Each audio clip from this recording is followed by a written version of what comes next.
Hello, everyone, and thank you so much for joining us for today's MobileCause webinar, Make Your Fundraising Event Virtual, a blueprint for coronavirus and beyond.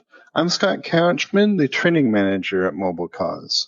Now, the COVID-19 pandemic has made major changes to our everyday lives and to the fundraising landscape.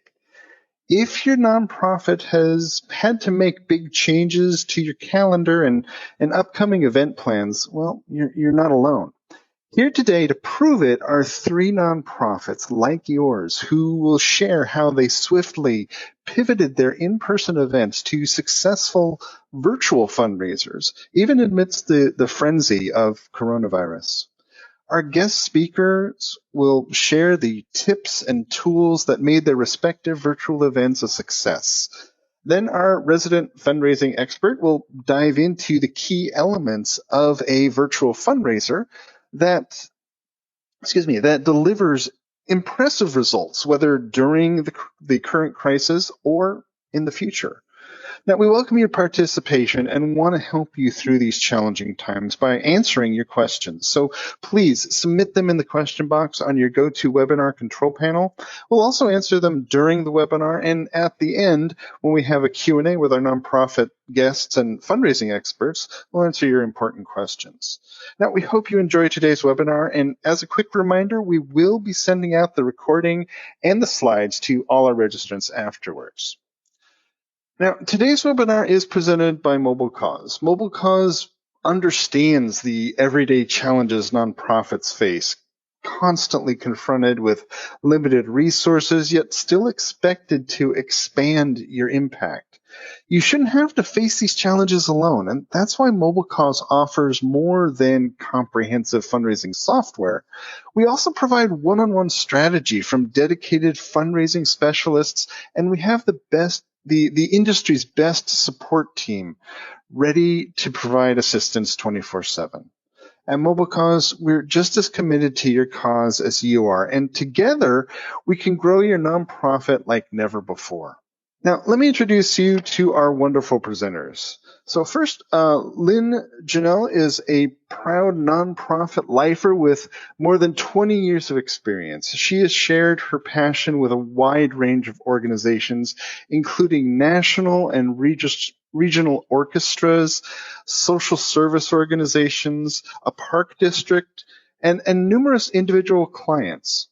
Lind joined Friends of Youth in June of 2019 as the Director of Development after an 11-year stint with local school foundations. She is grateful to help uplift the lives of youth and young adults facing homelessness and crisis to match donors' desires to change the world with programs and services that facilitate their vision. Now, Renee Shields is the Development Associate and Special Projects for Advocates for Children. She grew up working in her family's restaurant and catering business. Post-college, she worked for Dave & Buster's in sales and marketing for 10 years, owned her own business for a time, and then gave it all up to stay at home with her kids. Once her kids were in school, she began to use her gifts to work in the nonprofit sector. Evelise Page is the executive director and co-founder of Believe Big. She is a stage 4 cancer overcomer who is passionate about helping patients find their pathway to healing. She helped launch the first clinical trial in the United States using intravenous mistletoe and continues to be a voice to change the way cancer is thought of and treated. Sarah Baker is a digital fundraising strategist with MobileCause, where she works one-on-one with nonprofits to maximize their fundraising campaign success. She provides campaign direction and engagement strategy while ensuring the highest communication and brand standards for her client. Sarah's work has enabled hundreds of MobileCause customers to successfully accelerate and increase their fundraising and engagement efforts. So, Today, we have a jam-packed agenda for you, filled with useful first-hand insights, strategies, and takeaways. First, we'll hear from our three guests on how their nonprofits successfully pivoted to a virtual fundraiser amidst the coronavirus pandemic. Then we'll dive into key virtual event program and planning strategies that you can use now and in the future as a roadmap for your success. Now, before we begin discussing Make Your Fundraising Event Virtual, a blueprint for coronavirus and beyond, we do have a quick poll for everyone. So let me turn on the poll here. And the poll is, what changes are you making to an upcoming fundraising event as a result of the coronavirus? So your choices are, we changed our changing in-person event to a virtual one. We postponed a fundraising event. We canceled the fundraising event. We're thinking of switching a live event to virtual, or no changes. We're writing it out. So let's see how we're doing here. All right, getting people in here. All right, good. Getting some good numbers. All right, and looks like it's slowing down. So we will go ahead and close that poll. All right, so let's take a look at those results real quick. People, changing, postponed, canceled. Yeah, an interesting mix of results. So, and it's really interesting to see, how coronavirus has impacted your fundraising events. So, good news with this, whether you're at or not in wherever you're at in planning a virtual event, our webinar today will have some truly helpful tips and ideas for your nonprofit. So let's go ahead and dive in. All right. Join me in welcoming Lynn Janelle to start us off by sharing her experience by taking the Friends of Youth 15th Annual Celebration of Youth Luncheon virtual. So over to you, Lynn. Thank you, Scott. It's great to be here virtually with you all this morning. And as Scott said, my organization is Friends of Youth. We're headquartered in Kirkland, Washington, and a great little trivia tidbit for you is that Kirkland was the center of the coronavirus outbreak in the Seattle area. So yay for us. We've been around since 1951, and we started providing foster homes for at-risk youth in the community. And since then, we've become the primary provider of homeless youth services in the East and North County, King County area of the Seattle area. We hold the distinction of hosting the only emergency shelter for children, which is Youth Haven for ages 7 to 17, and the only one specifically for young people age 18 to 24. I would say our calling card is providing a continuum of trauma-informed care for youth, young adults, and families, and we do that in about 3 core areas. We do child welfare services, which includes foster care and residential treatment, emergency shelters and extended foster care, youth and family services, which is our licensed mental health and substance use disorder counseling to the community as well in schools, and then, of course, our homeless youth services, where, again, we do the continuum of services so we can treat and care for youth when they're on the street through our street outreach team. We can bring them in for emergency shelter, serve them through a drop-in center, and support them through case management as they go through transitional and supportive housing, employment, and then social emotional concerns. And one of the ways that I like to think about it is that everything that we do, we're working with our youth to prevent them from homelessness, to provide and protect them when they become homeless, and then to help them build pathways from homelessness and crisis to safety, stability, and thrival.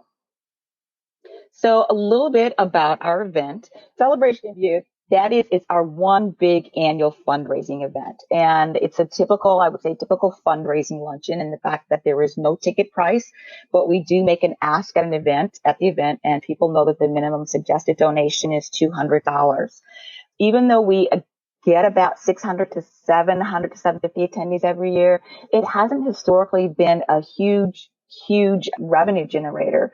The highest we made is $375,000, and that was in the year that it coordinated with our 65th anniversary. So I'm newer to the agency. I arrived last year, and it was made clear from the beginning that a priority was to increase the revenue from this event. And the bar was set high. We were hoping to raise between $500,000 and $525,000. So to do this, we knew we were going to have to do something different. One, we were trying to raise the profile, so we added a special guest speaker who was a very popular former Seattle Seahawk, Doug Baldwin. And we added him again to be mission centered because he's building a youth center in a neighboring community, and he's a known philanthropist, youth advocate, and his values and priorities aligned well with ours. Another thing, we knew we were going to have to make a really compelling ask to significantly increase the revenue. And knowing that is what really led me to Mobile Cause. I've been to more luncheons and events than I care to mention. And I, realize, as most of us do, that an engaging a live ask as opposed to a passive ask, you're going to make more money because people feel like they're part of it. And so I was really excited about the opportunity to add that live thermometer to our event. I thought it would really generate that excitement and fill people's need for immediate gratification. So the weeks leading up to our event, I talked to my CEO, and, we were sort of checking off our list. We're like, yes, we got a great moving video. We have great speakers. We've exceeded our sponsor goal. We have a really hefty challenge pool, and we were feeling really confident. Like, we're good to go. This is going to be great. And then, of course, coronavirus struck. And I would say in the 10 days leading up to the event, we went from acknowledgement to a little concern that we were right in the middle of the epicenter of the outbreak, and then worry. But even the Friday before, we had polled our board and staff, and we were pretty steadfast that we were going to move forward. But over the weekend, the cancellations began rolling in. By Monday, a couple of our supporters, one through the doctor, sort of emailed us to say, are you really going to go through with this? I think that would be kind of irresponsible. And so again, we got together and we decided that, we had to cancel the event for the safety of our community, and our guests. That's always first and foremost. So Tuesday morning, we made the decision we were going to cancel. And to be honest, there was first a bit of controlled panic, lots of anxiety, and then we pivoted. And our first call, of course, was to sponsors. We wanted to let them know what was happening, the plans we had to mitigate the losses that they were going to take for their promotional package, and ask them, of course, if they would still fulfill their sponsorship pledge because they did have the opportunity to back out. Luckily, they all said they were with us. We're very grateful for that. And then when it came time to pivoting, we really thought, why do people come to our events? We knew a lot of people were coming to hear Doug. We had talked about having a conversation with him, with the audience, rather than him just doing the standard presentation. We knew that people still had the desire to make a change and to be part of something bigger than themselves. So we figured out, how do we leverage these wonderful assets that we have? And we came up with trying to create a sort of a mini virtual event, keeping the interview portion with our MC and Doug Baldwin. So after we made the decision that that's what we wanted to do, the next thing we had to do was see if our MC, Como News 4 anchor Luncheon, and our guest speaker, Doug Baldwin, would participate. And thankfully, they said yes. They were wonderful. They responded immediately, and Molly offered her studio and provided production assistance. Doug Baldwin just said, name the time and the place, and I'll be there. So we arranged a time to do an interview taping. And then our next thing was to go on full-on marketing mode. We did some personalized emails and some personal calls to our table captains. We wanted to recruit them as allies and advocates so that they could help in promoting this to their guests and also to people that they knew in the community. We changed the banner on our website and started posting the changes on all of our social media channels, which was Instagram, Facebook, and Twitter. And we emailed our guests. And then, because we knew we were going to record and do some type of virtual event, but we didn't have all the details down on Wednesday. By Wednesday, we just said, okay, tune in on Thursday and we'll tell you exactly what we're going to do and how it's going to work. And we'll give you the information about how to tune in. And so that helped build the excitement. And it also gave people a reason to actually open our next email that came from us. So we spent Thursday morning in the studio, Como 4 News Studio. We did work with Molly in advance and questions for Doug so that to make sure that he would hit our messaging points. We also prepped our CEO, and he made an introductory message that would focus on, the need, the mission, why we changed, and of course, thanking all of our sponsors. And I do want to say that we couldn't have done this without the help of a marketing firm that we're working with. I do not have a marketing person on staff right now. And without their knowledge of social media and editing and production, this would have been much more difficult. So the day of, we were ready, and we decided Facebook Live was going to be the platform. And we did a quick run through with our guest. We decided we were going to add a Q&A to it so that we would have that live interaction, since we did have to pre-record the interview. Again, our marketing firm, they set up everything for Facebook Live for us to make sure that it was working. And we did add the sponsor name to the end of the videos to make sure that our sponsors would get as much promotion as possible. And we also tried to promote them again throughout some of the social media posts that we did in preparation. And I will say, we went live. Everything did not go perfectly smoothly, as you can imagine. We had wanted to stream everything. We went ahead and put things, on our monitor so that when people tuned in, it would look like it was basically more live than it was. Our little snafu was that didn't happen. And so we were sort of streaming. We pointed the camera at our monitor and streamed it that way. But, it was something new. We were trying it. And you know what? We just take it in stride and keep going. So we were really excited and we're happy with the way things worked out on that short amount of time. And key to that, of course, was being able to have that thermometer on board. And I didn't say this before, but I should say that was really having the mobile cause live thermometer, what really made me confident about being able to pivot, because that offered us that opportunity for the engagement, that virtual engagement. And it was great to see that, when we had offered a matching opportunity. So it was just wonderful to see that every time someone mentioned the fact that there's a match for gifts of $250 or more, you could see the names popping up for $250 or more. And because we were live, it also offered us the opportunity to also just thank the donors, to have our staff and our CEO thank the donors. We also shared links, of course, to an online giving forum. We have an older audience, and so many of them aren't as used to texting. And so we did get a lot of online donations that day at the same time that we were doing our mobile cause donations. And the result that we had were we engaged over 600 viewers, and that was during the 1 hour, I would say, that we were online. We continued to have engagements after we were live. Our sponsors were very happy with our ability to pivot and to include them in the promotion. We raised that day about a little over $36,000, with $16,000 of it coming through mobile cause.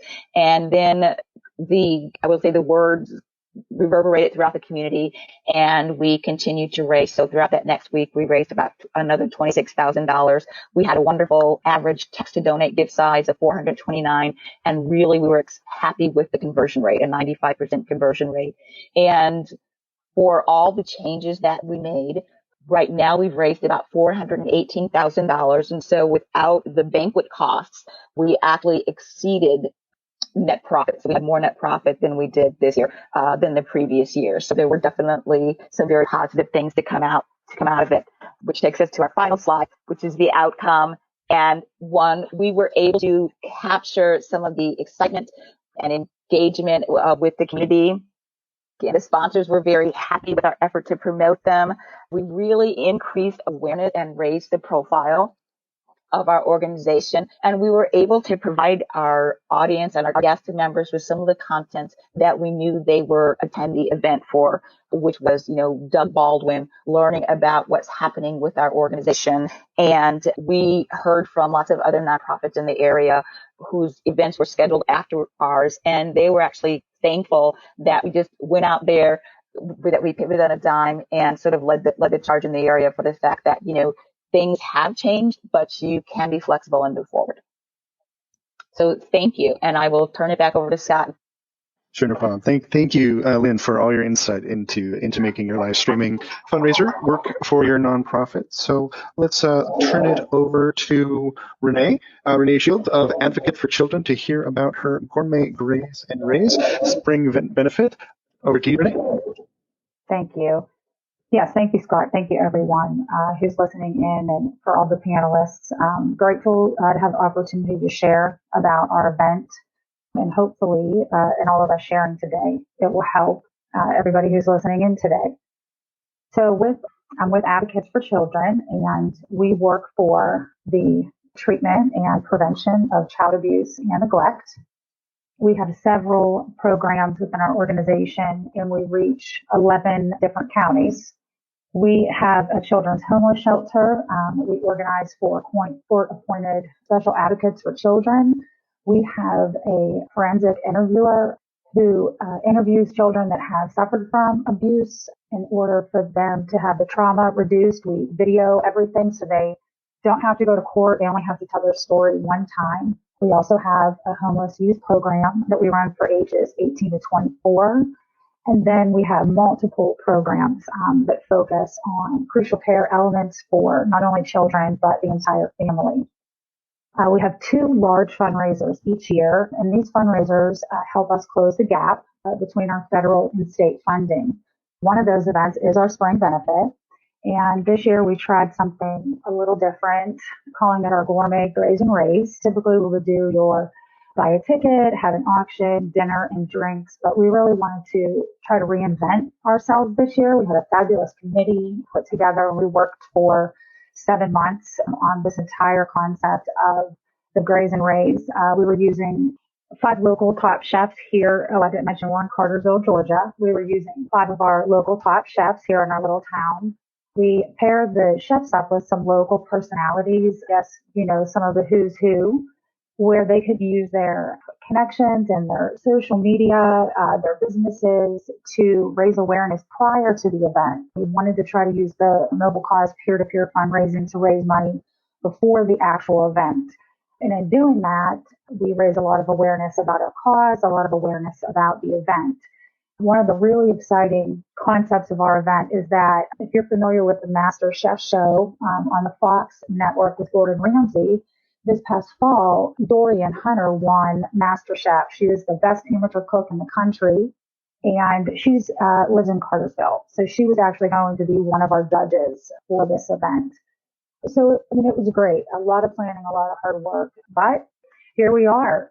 2 weeks prior to the event, we decided that we were definitely going to have to postpone. Our committee did not want to cancel the event. They had worked too long and too hard, and they wanted to see it come to fruition. So we have moved that out to the fall, just based on how things are going to go moving forward. But it was very important that we addressed all of our sponsors, everyone that had donated prior to in the peer-to-peer fundraising. We also, we sold over $10,000 in tickets already. So we needed to reach out and address all of our donors and supporters. We felt like it was important. We're in a small community, and we wanted to make sure that they knew, what we were doing with the funds. So fortunately, I was able to contact Sarah at Noble Cause. We used everything that was already in our peer-to-peer fundraising to pivot to the virtual event and to have our event page created. So all of our information that was already there was able to go into that event page. And then on that event page, we were able to put in all of our teams that had done the fundraising, all of our sponsors. We had over $60,000 already in sponsors, and we were able to link their logos to go directly to their websites. And then also we were able to use it to, after and during our Facebook Live, we were able to put that into the event page. We had our president and CEO go live from her home, which you can see her here, Rachel. And we picked a cozy, humble atmosphere in her home where she had her large TV with our event page up so that she could walk everybody through it.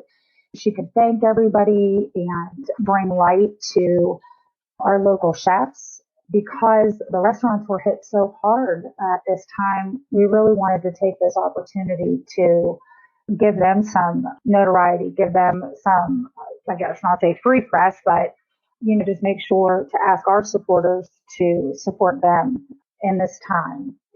So going live was an experience. Rachel only had her family at the house. This was when everything really just happened. And I think everybody was just completely held up, wouldn't know which way to turn. So we definitely had some opportunities with going live, but we deal in humanity. That's our job. And I think that everybody was able to understand that we were doing the best that we could. During Rachel's talk, she did make an ask for a text to donate. She did share about what Advocates was doing, during the COVID-19, and also how we were really going to need everyone's help, how our families and our children were going to be impacted financially, emotionally, mentally, not being able to get out there and see our kids, not being able to monitor things face to face.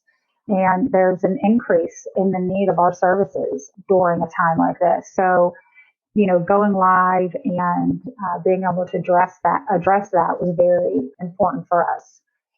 And then also when she was live, we did a giveaway for who donated that night from the local restaurants that participated with us. So again, we were able to highlight those restaurants because they were a part of our Graze and Raise, and we were able to purchase some meals and get a way to support them as well that evening.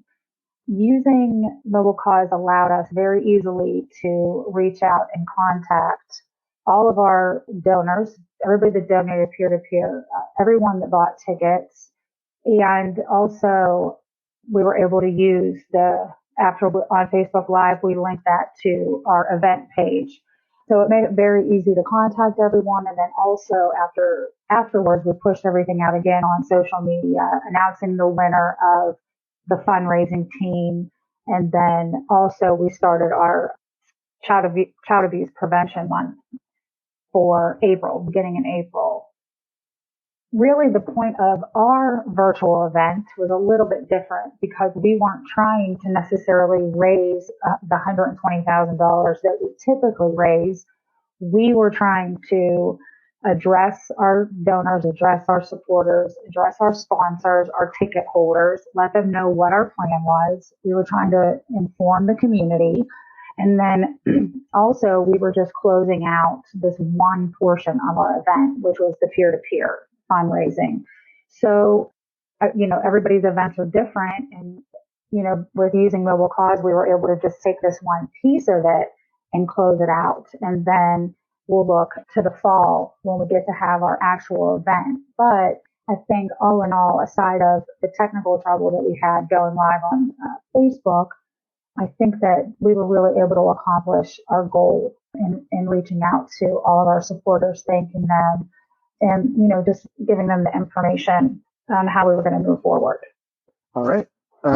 Thank you, Renee, for sharing your virtual event with us. So finally, we will bring in Elise Page of Believe Big to learn more about her live streaming event. Over to you, Elise. Welcome, everybody. Thank you for joining us. We hope that this is really helpful to you. I'm just going to touch on a few things that Lynn and Renee did such a great job explaining the back end of things. So hopefully I can touch on a couple other things that might be new to you that are listening. A little bit about Believe Big. We're a nonprofit cancer organization that was started by my husband and myself after my battle with stage 4 colon cancer. They gave me a less than 8% chance of surviving. And thankfully that was 11 years ago. So, we felt there was a tremendous need of getting the information out of what we learned through that journey. And I really feel like it's really important, even during this time, to let people know that there's always hope and that nothing's impossible. And so we formed Believe Big to help educate individuals on a comprehensive approach to cancer treatment and prevention. We also connect patients with physicians, integrative physicians, and nutrition therapists that can help them really set up a great plan for their care. And then we also realize, as with my battle, that fear and anxiety can sometimes even be even more difficult than the cancer itself. And we really felt like we needed to also be there to support, to show patients that the community is there to support them. And thus you see the pictures of the Believe mugs in the slide there where people paint them, and we distribute them all over the country to encourage patients. And we have I Will Have No Fear prayer that's enclosed in there that really encourages them to really keep believing that, again, that nothing is too difficult and challenge that you can't overcome when you have people behind you and the resources behind you. We also realize that many patients can't afford the complementary care. And so we also provide grants that are not covered by insurance to really help patients to be able to gain access to this really critical part of care. And we also want to think futuristic as well. And the treatments that I used and many patients use, in order for it to become standard of care oncology, there needs to be a clinical trial done in the United States. And so Believe Big launched the first ever mistletoe clinical trial with Johns Hopkins University School of Medicine. And sadly, because of COVID, it's on pause until we're on the other side of this. But we're really excited about this opportunity because this will allow mistletoe therapy to be offered as insurance to cover it, which is exciting. And then we also are in the process of building a Believe Big Institute of Health where patients can not only come to get evaluated and set up a game plan all in one place, so they're not overwhelmed with all the many decisions and choices that they have to make. So that's also part of our future plans. So our Believe Big annual fundraising dinner is our largest event of the year. We historically raise between $150,000 to $235,000. It's a huge part of our funding, and we couldn't not have the event because we actually put it into our budget back in January. And we realized that many of the patients that are experiencing help now are part of the compromise, our cancer patients. And so we really needed to know that we can continue to provide them with the resources they need, even during this critical time with COVID going on around us. So, typically our program consists of a invite only. It is also similar to the Friends of Youth. It's not a ticketed event, but it's by invite only. And we typically limit it to about 600 attendees. And unlike other organizations, it's all been done with we've never used a thermometer or had a text to donate at our actual event. And so this was all new to us as well. We've always done giving envelopes, and people always gave that evening along with our stars. So when we moved to the actual virtual event, we decided that we were going to do a live stream. 2 weeks before the event, the stay-at-home guidelines were put into place, like many of you guys are all experiencing. Thankfully, because of the information from our governor, Believe Big is out of the state of Maryland and Baltimore, and they put the stay-at-home guidelines in, pretty much one of the first to do so. And it allowed the hotel to allow us to move our date till next spring. And same with the guest performer that we had. We also moved him to next year's event. So in order for this event to happen, we transitioned it into a live stream event. At this time, we also made sure we were doing a lot of research on how to make this possible. We researched many text-to-give platforms, and one of the things that we really loved about Mobile Cause was the ability for us to be able to text information out to our constituents that we already had to get the message out, along with our social media and email and other avenues that we use. But the other aspect that we really loved about Mobile Cause is their essential package that allowed us to get really expert advice and help on setting up an event page for our live stream. With only 2 weeks in crunch time, to have someone to take care of that back end for us allowed us to focus on the other details that only we could take care of, which were completing the videos and working with our patients that were having to record things at home at that time. Right before the event, we sent text messages with links to the Mobile Cause page that we linked to our website. We posted on our social media. I actually recorded a video announcement and sent it via email, letting people know of the changes. And then we uploaded that same video as a placeholder where the live stream was going to go. We added a time clock, which allowed people to see the check back there. And it was pretty exciting to see it counting down to the second that we're about to begin, and people could gain updates as to what was happening. We also loved that people could donate right on our webpage. They didn't have to leave the event page to make a donation. So if they were not comfortable with texting, they could click on the Donate Now button either on their phone, iPad, or on their computer. So that was really helpful to us.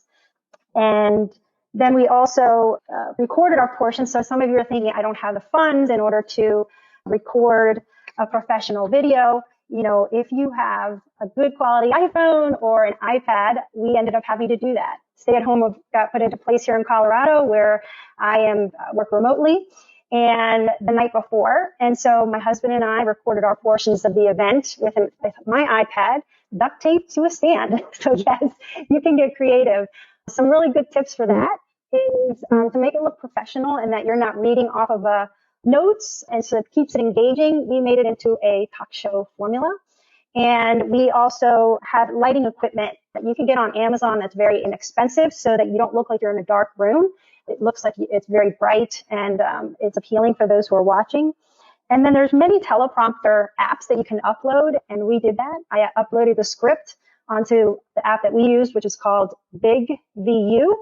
And it allowed us to be able to look into the iPad and read our scripts without having to continually redo takes. So that saved us a lot of time as well. Leading up to the event, we created a registration page because we also wanted to not just show it live and not know who was watching. We wanted to also see who was sharing from our board of directors that were giving the information out, from those who support us. We were asking people to just share with 5 friends. And the exciting thing with turning live is that it was able to allow us to expand our reach, where most people come from within 4 states to our Maryland event. And we were able to encourage people and our friends to text to their family members from all over the country. And so we actually sent emails about the launch of it 1 week prior, the day before, and then an hour before the live stream with the actual information. In those as well, we also added information for our sponsors and other opportunities that they could engage with us moving forward. And then we also sent a text reminder 15 minutes before the live stream. The experts there at Mobile Cause were sharing with us that people kind of read their text messages. 90% of them do within 5 minutes. So for someone who got distracted, it was a great way to say, oh my, it's 15 minutes. Let's get going and watch it. So that was really helpful. There you go. You see a little screenshot of the makeshift video that we did. But as you can see, the lighting really helped to make us be seen well. Our theme was become the change. And so I did a curbside pickup at Michael's and got butterflies. That was one of the things we used, and lights, and just to make it seem more festive. So we acted as co-hosts of actual show. We wanted to be engaging and fun for individuals who were watching, not just kind of a speech that was being given. We used the help from Mobile Cause to create a script as far as the text to donate to make sure that it was clear. And we incorporated that throughout the event with different portions, whether it was the patient's videos or us speaking or the actual ask at the end of the event. We would have a actual panel that you see there at the bottom that had the actual keyword and the actual text number. So that would really make it seamless and easy for people to remember and to see. All of those portions we had put together into one actual video. We did not want to do it live because we were concerned of technical issues. And so we got all of those components and we sent it to a production team in Baltimore who we had never worked with before. And they were excellent based on the reviews. And they had already been recording our patient videos because before the stay-at-home order we were concerned about their safety coming into a large group. And we were just going to actually show them sharing their story of hope via video. And so they were already working on that aspect when everything got shut down, and we turned this into a kind of live show and put all the pieces together seamlessly. And one unique thing that we really felt was important, because we don't have a tech team on our staff, the production team really helped us to really evaluate the best platform to show your event live. And they helped us find a program called Restream, and it's very inexpensive. I think we paid $17 for the month. And what was great about that is that it allows you to have a pre-recorded video show up live, appear live on your YouTube channel, on your Facebook. I also had it shown on our LinkedIn page, and it literally showed in all 3 places, and it clicked on live at the exact same time. And I didn't have to worry about it not going through. We did a test run the day before, but everything went seamless with that process.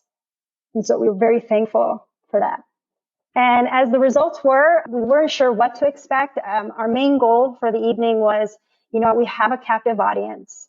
we have patients who are in hospital beds right now that need encouragement. People need encouragement. And if we can be an encouragement to others and go into their rooms and their homes and encourage them, then we win. So we weren't really sure what the outcome was going to be, but we were really extremely blessed by what we were able to raise. And it was actually, the net was raised higher than last year's in-person event. We received 263 gifts. We had 129 new donors, and more than half the viewers, we had over 1,200 views of the video that day from all different platforms. And half of them were from outside of Maryland that wouldn't have attended our event, which was pretty exciting about expanding our reach. And they comprised in over 23 different states. So it really helped to also increase our awareness around the country. Post-event, just really wanted to share with you guys a really cool thing that I think would be really helpful, especially because you're not doing a warm and fuzzy in-person event where you are seeing individuals. We actually called every person who gave to us personally. We really felt that it would be great to build relationships with people who were new, but also to hear from our supporters that, we really care about them and how thankful that we were that even with everything going on, that they took the time to watch and to support the patients that we are serving each day. It also gave us some really great feedback, and many of them said, I know the live event will be next year, but please also do the live stream portion. So we're going to be incorporating both in next year's event, which will be really exciting. And so we're really, really grateful for the Mobile Cause team, its platform that really saved our event and allowed us to transition and have the help we needed with that added support hours, with that essential package to do all the back end things, set everything up so that we can continue to move forward. So, and everything, what I love about it too, appeared very professional and clean. And that was important to us as well. So Scott, those were my little points and tips for everyone listening. All right, thank you so much, and for all the helpful information and tips on how you made your virtual event a success. Now, as a quick reminder, if you have any questions, you can go ahead and submit them into the question box on your control panel as we go along. And with that one, turn this over to hear from our fundraising expert, Sarah Baker, on making your fundraising event virtual, a blueprint for coronavirus and beyond. Sarah? Yeah, I just wanted to reiterate a lot of the key takeaways that we heard from our speakers who were able to transition their events into virtual events, right on the outset of the pandemic. So one of the things I think we heard everybody say is the most crucial thing to do is let your supporters know any of the changes you are making for your event. So if you're transitioning from an in-person one-day event to a virtual campaign that might last, a day, a week, a couple of months, or until, the end of this pandemic or whatever we expect to be the end. So make sure that you're communicating using every single one of your channels. So use email, use social media. Don't be afraid to take some time to stay at home and call people. Do a mass text message to everyone you know who was planning to attend your in-person event or has attended and supported your events in the past. So these are the similar kind of reminders you would be sending anyway. With things like doing a Facebook Live, for example, you do want to send a reminder maybe even 15 minutes before, like Evelise mentioned, to make sure that people jump on just in case they see that email later or they forget. Make sure it's really clear when they should join. And as I always love to suggest, the most important thing you can do is make sure that you get your message in front of not just your typical audience and not just people who follow you on your social media channels, but tag your supporters, your staff, your volunteers in any of your social media posts about the transition for your event so that they are encouraged to share and, get this message in front of everybody who might be interested, including maybe some new audience members. Of course, in all these communications, make sure you're linking directly to the event page or to your live stream so people can donate and get involved. So of course, one of the big key things that we've been talking about is this event page and some of these live options. So you'll want to kind of make sure that you have a checklist and get familiar with some of this technology, especially if it's something that you haven't used before. So that might include getting your event page set up, setting up a text to donate keyword, using a thermometer or a donor wall in a new way that's different than how you might have done it in the past, or maybe completely brand new to your organization. To make this helpful for you, we actually have a handout. It's in the handouts section of GoToWebinar, and we're also going to send a link to it in the chat. And of course, we'll send this to you after, but it will just, serve for you as a guide of how, to look at the technology that you might need for your virtual event and maybe find out about some new technology and some new software options that you might not have been familiar with before. And then, of course, incorporating ways to donate in addition of ways to go live and ways to go virtual. So just like an in-person event, what you need to do is you need to have some program basics. So let's make sure that everything is going to run smoothly. We're going live with a plan. So that might include having a host or an MC who keeps things going. Again, just like a live in-person event. Maybe sharing some pre-recorded short videos that give a review of your campaign, your impact, how your beneficiaries are going to benefit from the money raised from this virtual event. If you did plan on having speakers or providing awards at your event, you're also going to want to make sure that you include them. So if you can go live to them in their homes, that's another really great way to create some emotional impact for your viewers and for your supporters so that they are encouraged to donate. Make sure that you have plans to appeal to your audience, to do your call to action. So that might be using a text to donate keyword and a short code, or sharing a link directly to a donation form. As people are sitting at home and you're trying to find ways to engage them, it's really great if you can give them a live shout out. So shout out the people who you know are watching your live stream or commenting on it. Or of course, your donors, let's make sure we say thank you and acknowledge them as well.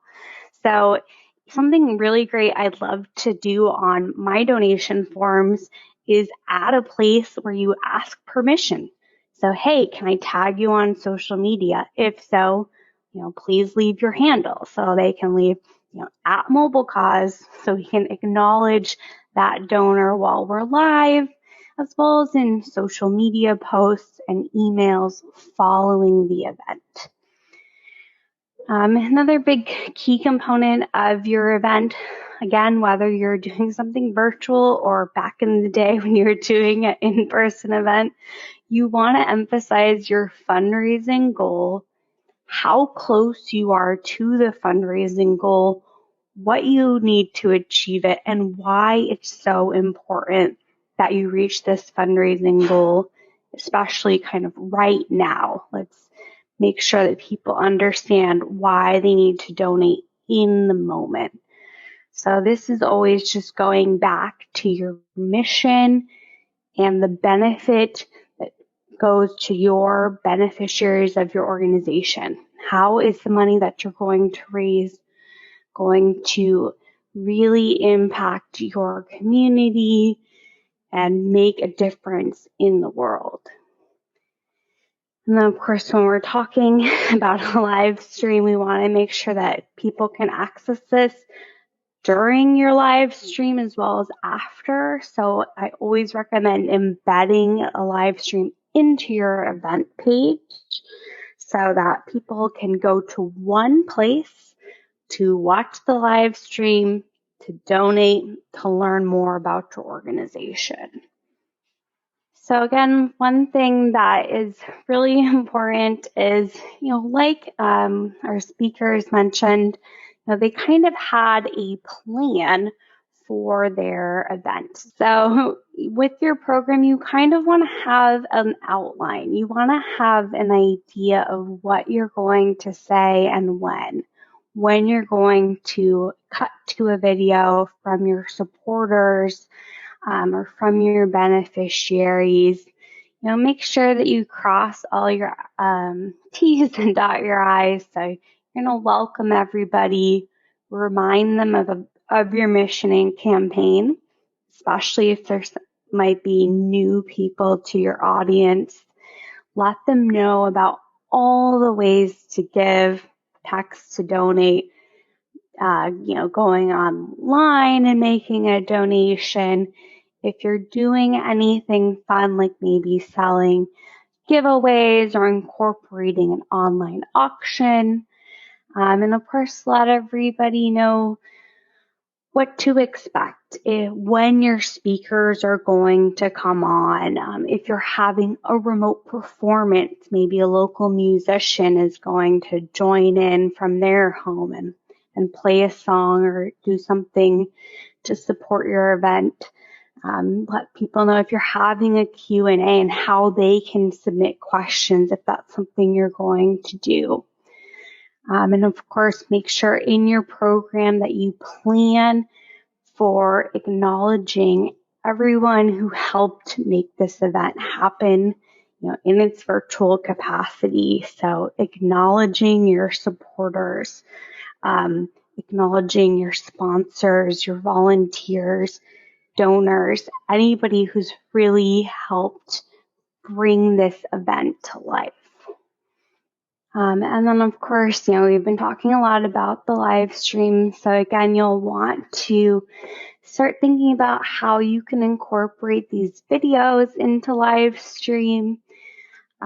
These can be pre-recorded things, videos that maybe you are planning to show at your event anyway. If you're not doing a live stream as part of your virtual event, you can also just put pre-recorded videos directly onto your event page. So think about, videos that you already have or videos that you can create, and focus on things that are very compelling. Typically, you want them to be a little bit short, so maybe a couple of minutes long. Video ideas that you can create, maybe a behind the scenes of what it's like to run your nonprofit from home. So maybe have various staff and volunteers show what it's like. Or maybe your nonprofit is still, running your day-to-day, but things have changed. You had to increase cleaning and incorporate social distancing. So why don't you give your supporters a behind-the-scenes look of what this looks like, so they understand what they need to do to support you, or why it's so important that they make a donation in this moment, as you've had to pivot your whole organization. These videos are just always likely to kind of really grab people emotionally. So once we've grabbed people emotionally and we've shared our mission, we need to make sure that we make an ask. We have a call to action as part of our program. So just like your event, you don't want to go right out of the gate. If you're doing a live or doing a video, don't ask right away, but don't ask at the end either. You don't want to miss people.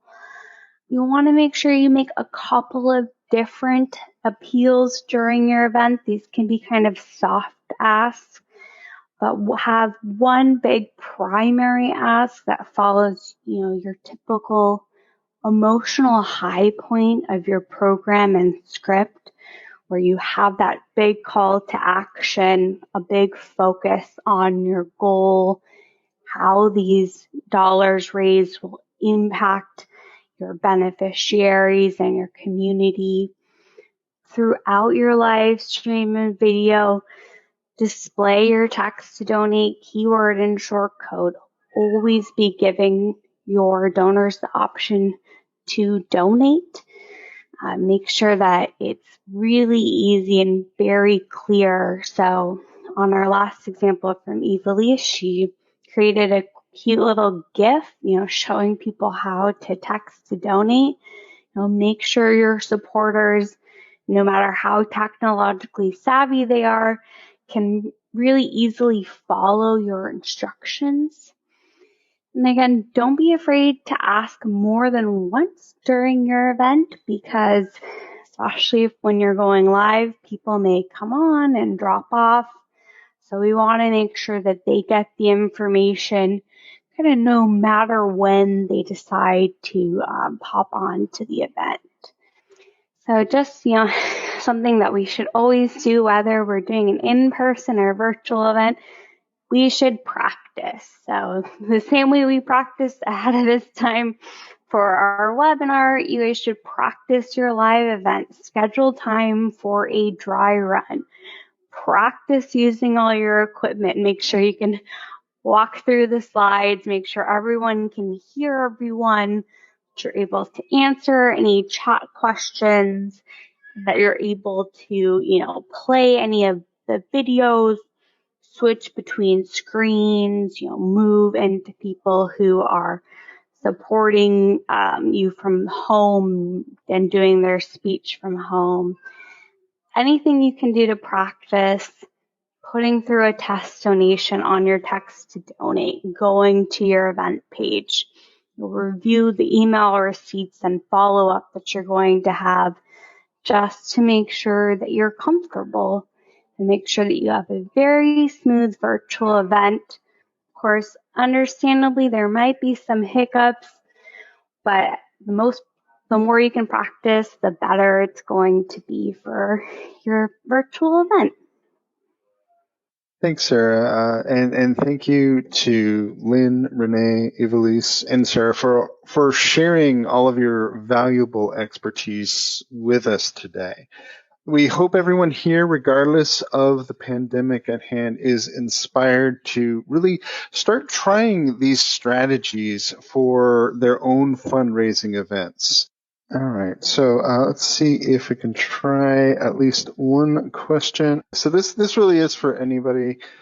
In your various events here, was the event recorded that we might be able to view part of it as a best practice example? So for any of our speakers with that one.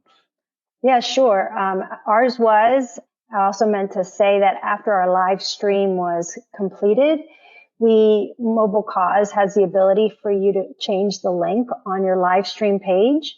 And so as soon as the live stream portion was over, I copied our regular YouTube link of the recorded full video and put it into that space. So in case people missed it, they could go back to the same page and watch the recorded event. So if anyone wants to see what we did, you can go to believebig.org/dinner, and it will direct you to the Mobile Cause live stream page. And in the middle, you'll see the video that you can click and watch what was done. All right, thank you. So next question is, again, for anybody here, how much of the funds were traditionally raised come from sponsorships versus individuals? This is Lynn, and this year, I would say typically about half of the funds come from sponsorships and challenge donors. So the goal in my experience, is always to try and get as much as possible in advance pace setter donors, challenge donors, and sponsors, so that the smallest amount is being raised in the room. I agree. This is Renee, and when we started the new concept for the event 7 or 8 months prior, we also started talking to local businesses about sponsorship, and half of our funds raised come from our sponsors. Yeah. And same with us at Believe Big. We feel like it's really important for people to see the support beforehand as well. And with this particular event, we raised 90,000 in sponsors, and the other 110 was from private donations. All right, so next question here looks like it comes from Terry. How did you acknowledge sponsors during this virtual event? Well, for us in particular at Believe Big, we always have a presenting sponsor, which is, if you go on I'm not sure if it's up on the live stream page, but we have a sponsorship level called the presenting sponsor. And typically at our in-person event, they get recognition from the stage and other things. And so my husband and I actually verbally thanked them in particular, and then also mentioned that at the bottom of the live stream page, we also included all of our sponsors, and we told people to see all of the companies and businesses that supported our efforts this past year by scrolling down to the bottom after the event to see their support. So we included them on the live stream page, also included them on all of our email marketing, and we also did some social posts with thank yous from them too. And we did the same thing at Advocates, and we're just going to push it a little further. We're also going to include them in we transitioned all of our sponsors from this event into corporate partners for the year. And so we will continue to promote all of these sponsors throughout the entire year as well. Yes, our presenting sponsor was included at the beginning of our video that we showed, and they were promoted as presenting the video, and then the rest of our sponsors were thanked at the end of the video, and then they were also verbally thanked during the live stream, and thanks in our email messages, and we are continuing to try and find ways to recognize them. I just spoke with our presenting sponsor yesterday, and we're going to be doing an article on them and their support in an upcoming newsletter. And thanks to Mobile Calls, I have to say, and their event landing page, they're allowing us giving us the flexibility to do some more promotion of our sponsors and doing hyperlinks, because we have a very old website right now that doesn't easily allow for that. So Mobile Calls has been helpful both pre and post event. Okay, great. We got one more question again for everybody here. And before we get into that, I just want to mention that all the links that have been mentioned here, we'll put these into the email that you'll receive after the session, so you can get to them there. So the last question for everyone here, and then we'll wrap this, is okay. So with banquet or gala costs being generally high, hence cutting into the fundraising profits, will digital fundraising make more sense for many nonprofits in the long run post coronavirus? What are your thoughts?